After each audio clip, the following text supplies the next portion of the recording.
Hi, I'm Rick Dior, and today we're going to talk a little about these tongue drums, which I'm using for a session. And I had these set up and I was recording, and I figured I'd make a little video to show you all about these. I do a lot of these kind of, let's say, new age percussion videos where people send me tracks and they want to put percussion on there. You have kind of the yoga crowd and the meditation crowd and all those fine people. And I do a lot of percussion for things like that. And these tongue drums are real popular in those kinds of circles, as are hand pans and like the old hang drum. You may hear these resonating as I speak today. They're very resonant. So these are just basically sheets of metal.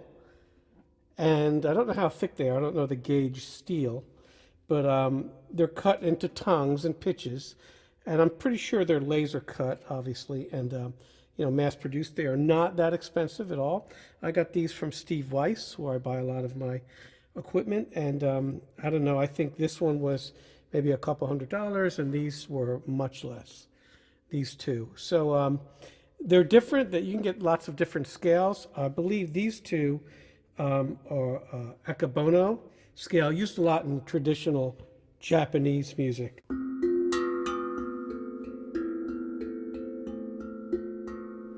We'll use a mallet.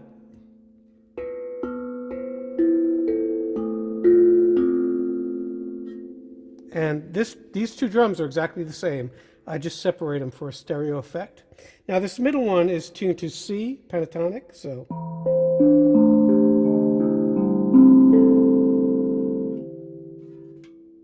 So they're a good match together, and like I said, I have several of these different keys, D, G. So whatever particular key the music's in, I can usually find things to work with here.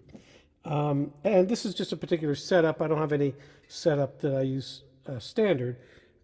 Normally, I'll just use maybe just one drum in front of me. But for this one, we wanted a wide range of tonalities because there's going to be a wood flute over a lot of this, just improvising.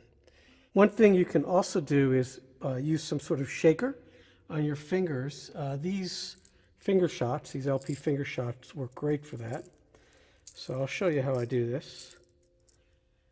I use my middle finger. You can use any finger. And just put them on there, and you play with them on your fingers.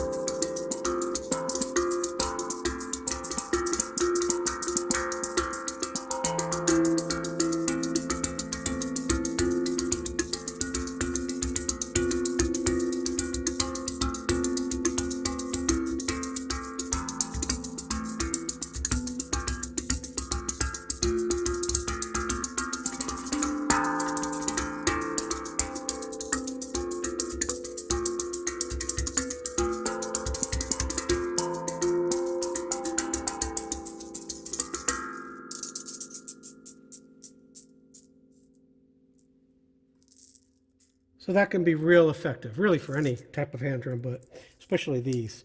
Sometimes you get a little more shaker than you do the tongue drum, but you can EQ that one way or the other. Once again, the hand pans, which are much bigger in the 20, 22-inch range, they sound a little more like steel drums, those things. They're beautiful. Of course, the most famous being the Pan Art hang drum, which came out in the 2000s.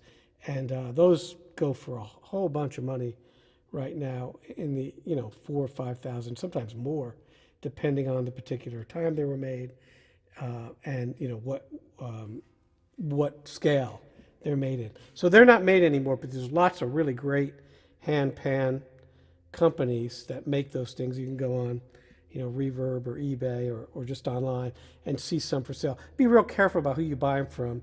Maybe search best hand pans or something like that, and a list of companies will come up. I know there's lots of groups that do this. Now, this is not a hand pan. These are just tongue drums. So, you know, a kid can play these. There's nothing to it. But again, it's a tool in the arsenal of a percussionist if you're looking for a certain sound. Now, the way I play these, I use a lot of different hand techniques. You can also use mallets, which sounds like this. You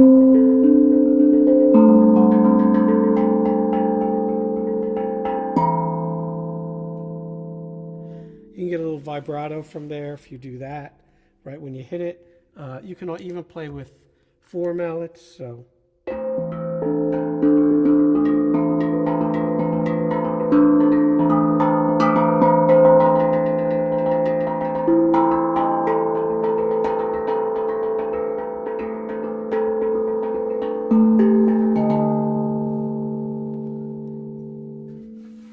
So these kind of just sort of generate one mass sound rather than the typical hang drum or hand pan, which is much clearer.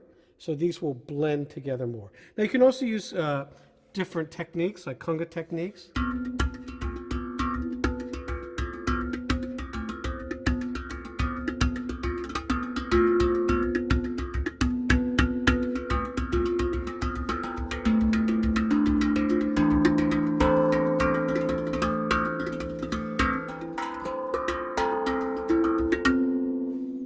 You can also use Dumbek techniques with the nails and fingers.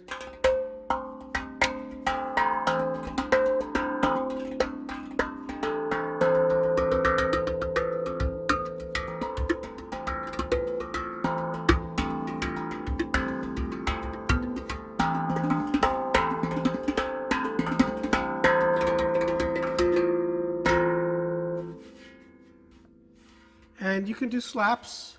It almost reminds me a little bit of a tabla kind of sound when you get into that.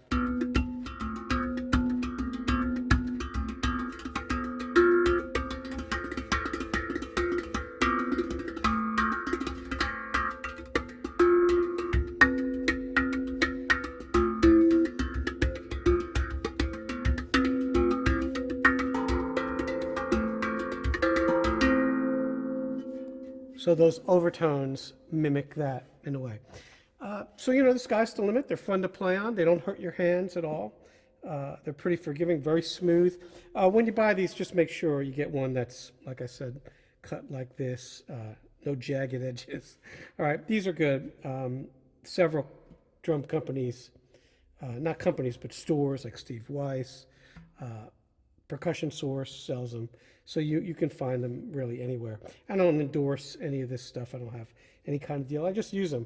And it's a good alternative to $1,000 kind of, you know, hand pan that you can buy to a certain scale, where you can get a bunch of these in different scales if you're a percussionist and you're doing this kind of thing. So I'll just play a little and we'll see you next time.